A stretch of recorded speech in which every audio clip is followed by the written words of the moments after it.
Assalamualaikum warahmatullahi wabarakatuh. A'udzu billahi samiil alim minasyaitonir rajim.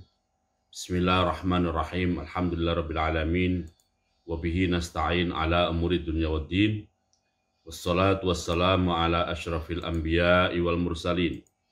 Sayyidina Muhammadin wa ala alihi at-tahirin wa ashabihi al-akramin wa man tabi'ahum bi ihsanin ila yaumiddin. Allahumma alimna ma yanfa'una wanfa'na bima 'allamtana innaka antal alim al-hakim. Rabbana zidna ilma warzuqna fahma. Rabbana atina min ladunka rahmah wa hayyi' lana min amrina rasyada.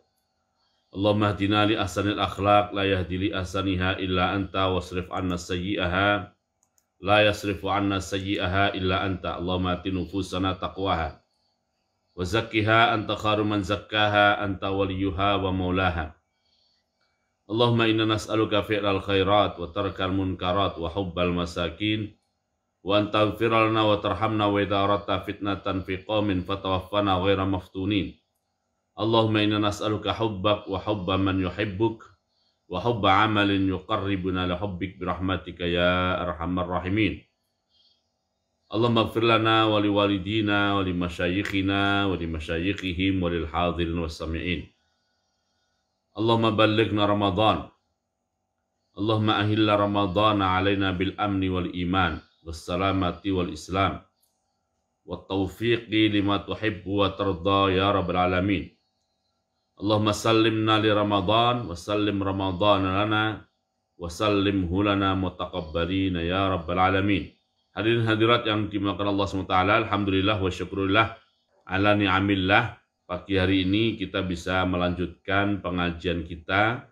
Semoga pada pengajian pagi hari ini Allah SWT tambahkan nikmatnya kepada kita dengan yang berupa nikmat ilmu, nikmat pemahaman, taufik dan hidayah, serta kemudahan untuk mengamalkan apa yang kita pelajari. Amin ya rabbal alamin. Kita akan mengaji tentang Tazkiyatun Nafs dengan membaca kitab Bidayatul Hidayah, salah satu karya dari Imam Al-Ghazali rahimahullah. Dan kita sudah memasuki bagian ketiga atau bagian terakhir dari kitab ini insyaallah. Bapak Ibu yang dimuliakan Allah SWT, ya.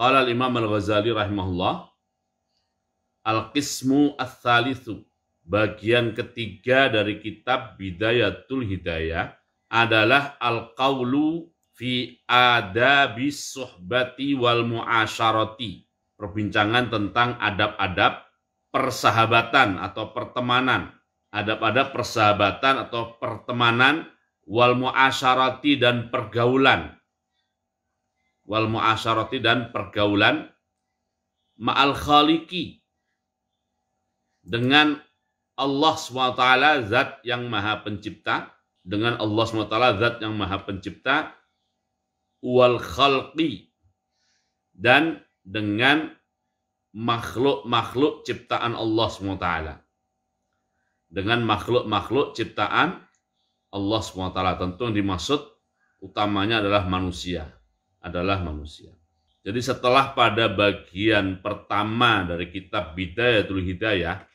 Imam Ghazali berbicara tentang berbagai bentuk ketaatan dan bagaimana mengelolanya menurut sudut perbincangan Tazkiyatun Nafs. Mulai dari agenda harian, dari bangun tidur, lalu sholat, sedekah, puasa, dan sebagainya. Nah, bagaimana mengelolanya, bagaimana adab-adabnya agar itu menjadi aktivitas-aktivitas yang mensucikan jiwa kita. Atau bahasa Imam Ghazali adalah yang mengantarkan kita dari ketakwaan lahir kepada ketakwaan batin. Alhamdulillah sudah selesai kita baca dan kita bahas.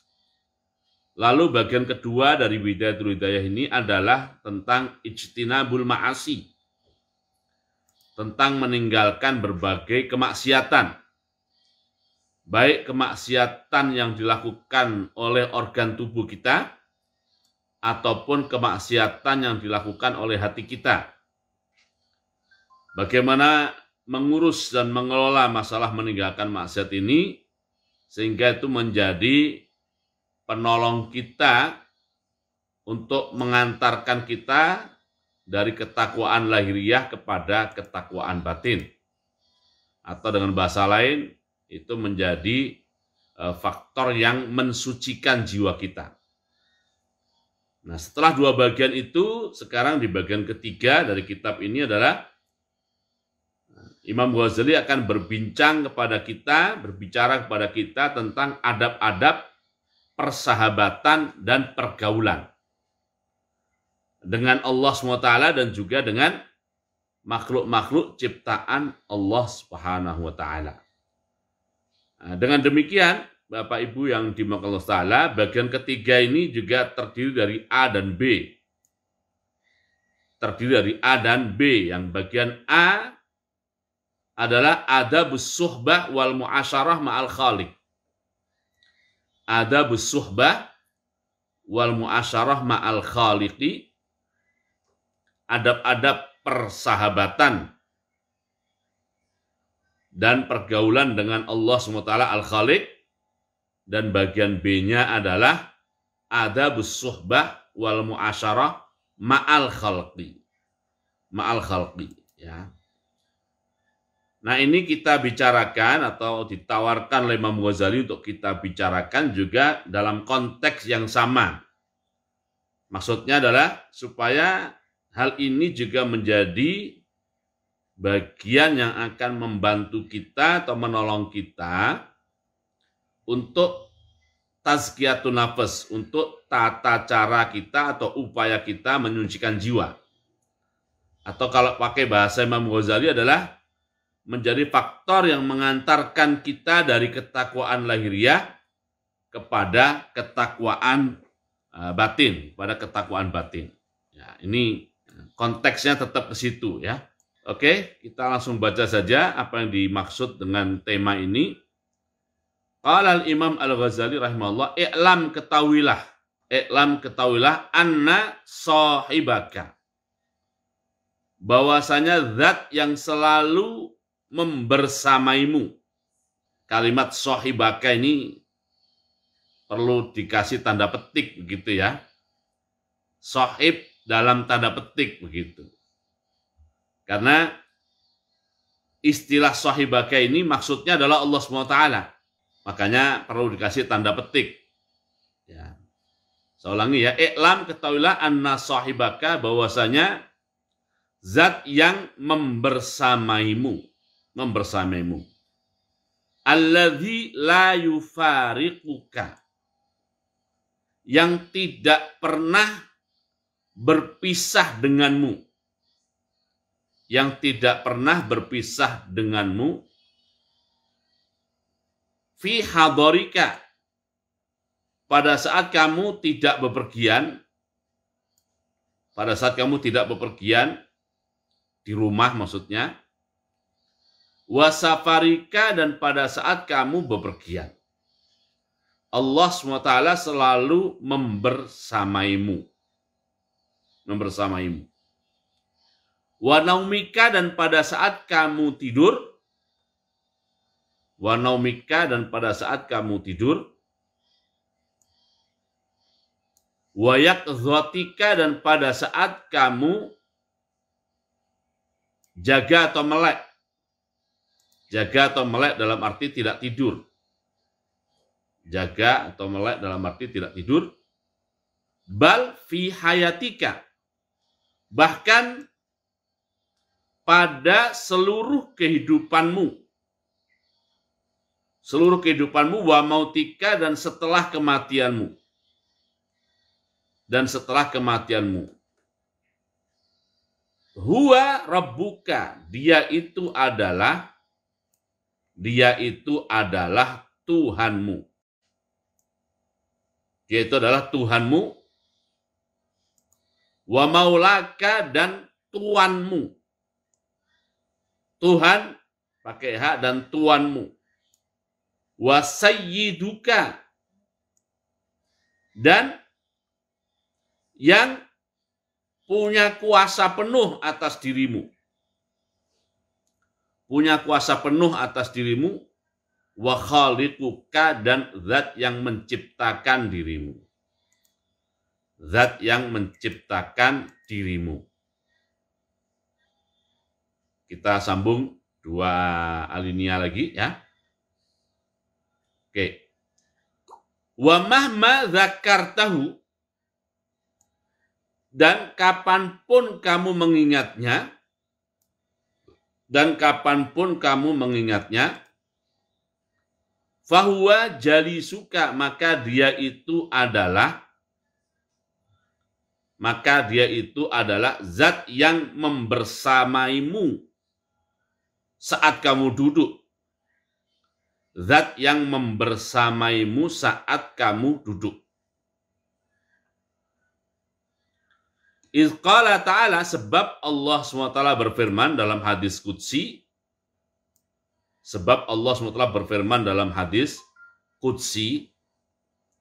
Nah, Imam Ghazali meriwayatkannya secara makna. Allah berfirman, ana jalisuman dzakaroni. Aku maksudnya Allah SWT. Maksudnya aku Allah SWT. Jalisuman adalah zat yang membersamai duduk seseorang. Dzakaroni, yang mengingatku.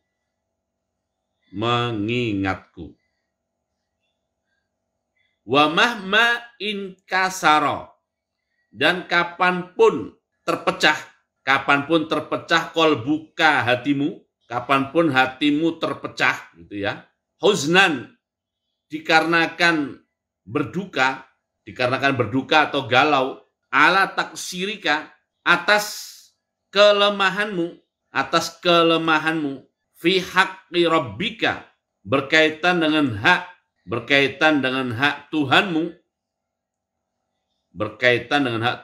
fahuwa sahibuka, maka dia itu adalah zat yang selalu membersamaimu, wa mulazimuka, dan zat yang selalu tidak pernah berpisah denganmu. Idz qala rabbuka, sebab Tuhanmu berfirman dalam hadis qudsi juga, dan Imam Ghazali menyebutkannya secara makna. Kalau secara harfiah tidak ada ya. Tapi secara makna. Ana, maksudnya aku Allah SWT, indal munkasirati qulubuhum, berada di sisi atau di samping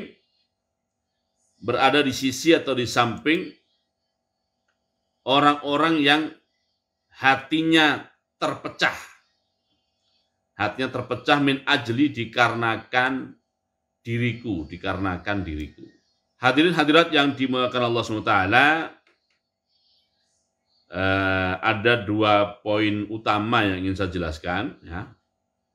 Yang pertama terkait dengan istilah sahibuka ini, yang saya berharap itu tulisannya tuh dalam tanda petik ya.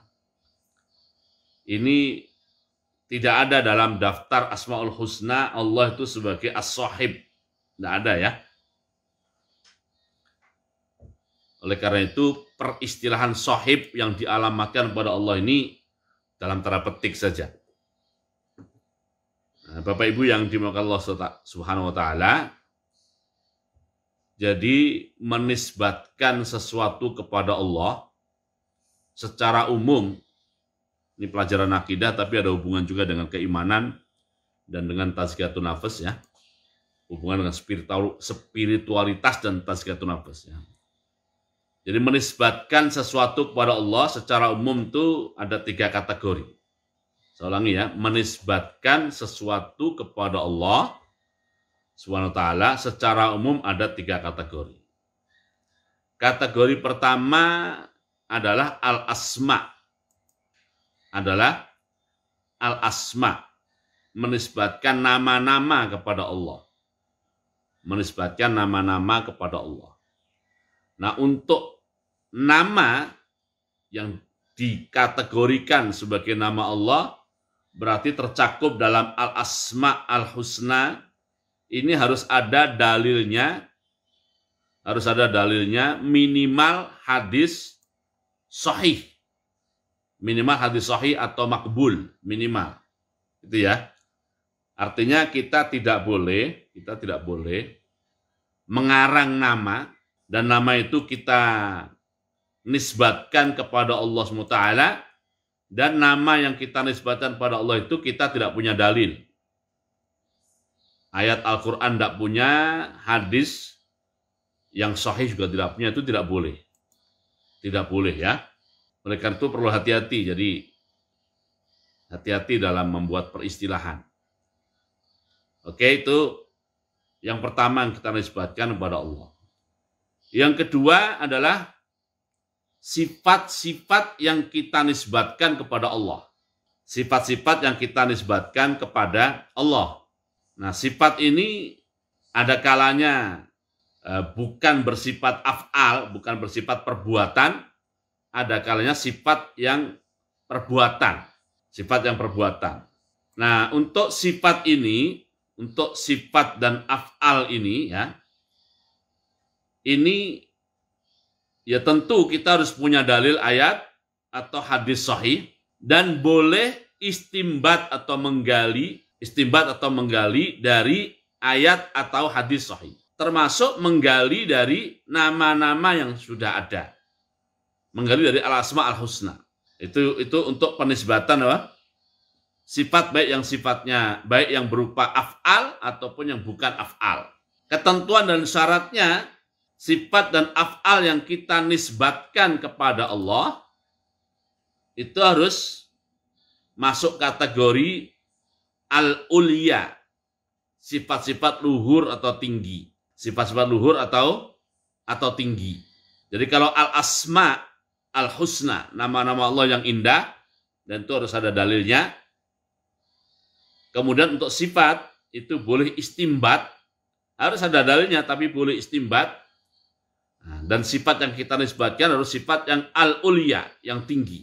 Oke, itu yang kedua. Jadi terbatas, tapi tidak terbatas, tapi lebih luas daripada al-asma al-husna.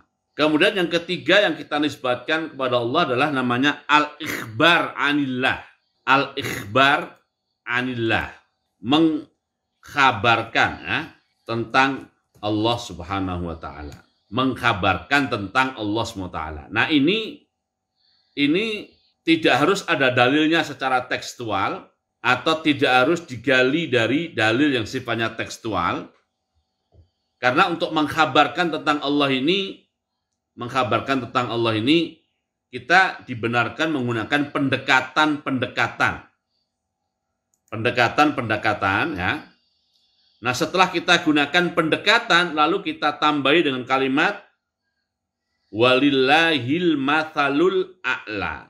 Walillahil mathalul a'la, dan Allah Subhanahu wa Ta'ala memiliki ya al-masal ya.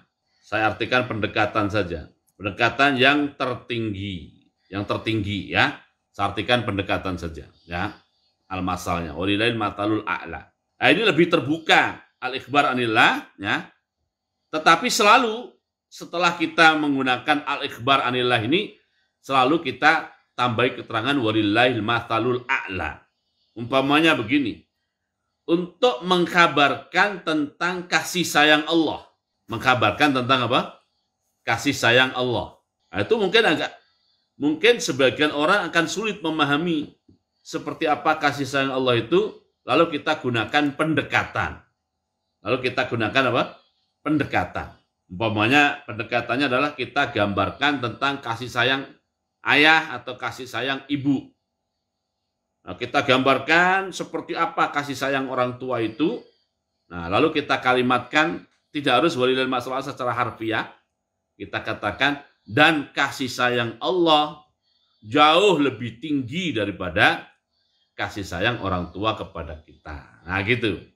Itu namanya mengkabarkan tentang Allah Subhanahu wa Ta'ala. mengkabarkan tentang Allah SWT. Misalnya kita sering menyebut juga zat Allah.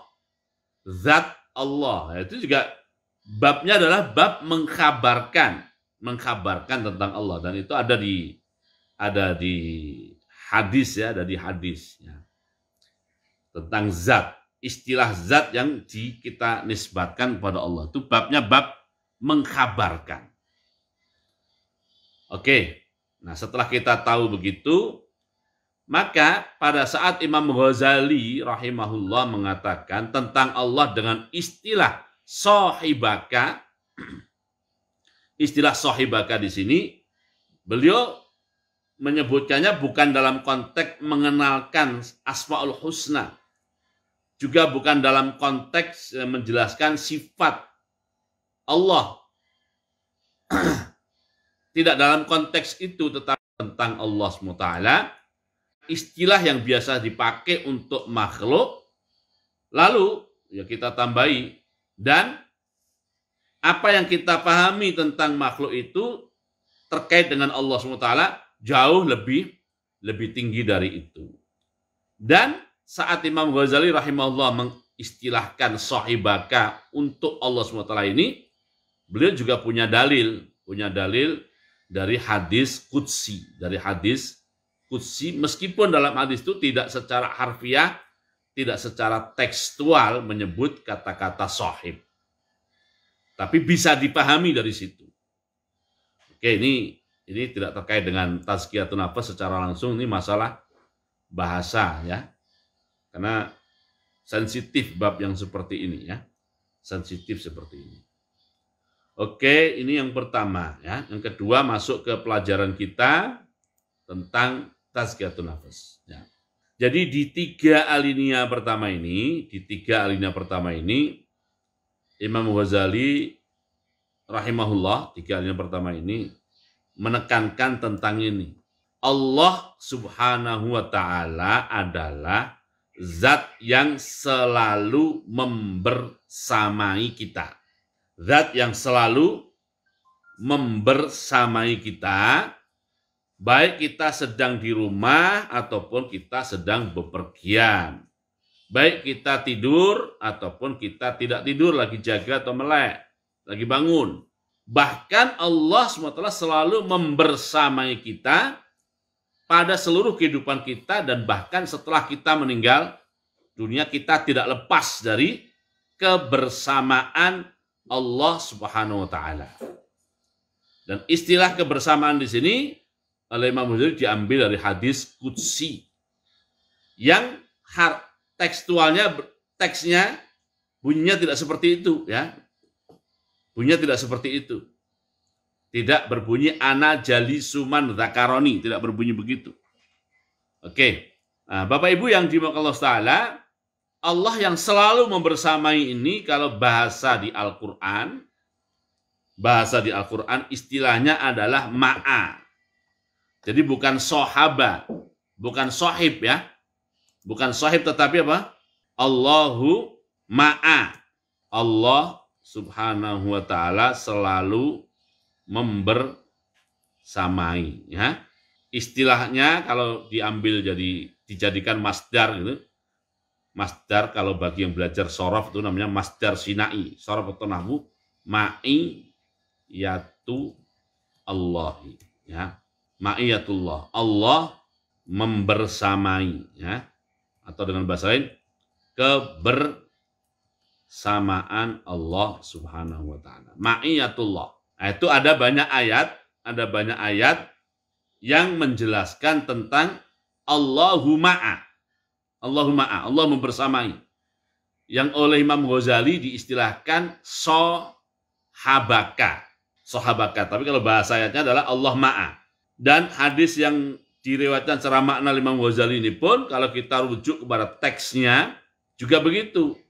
Bahasanya adalah ana ma'ahu. Ana ma'ahu. Di hadis pun istilahnya juga ma'a. Oke ya.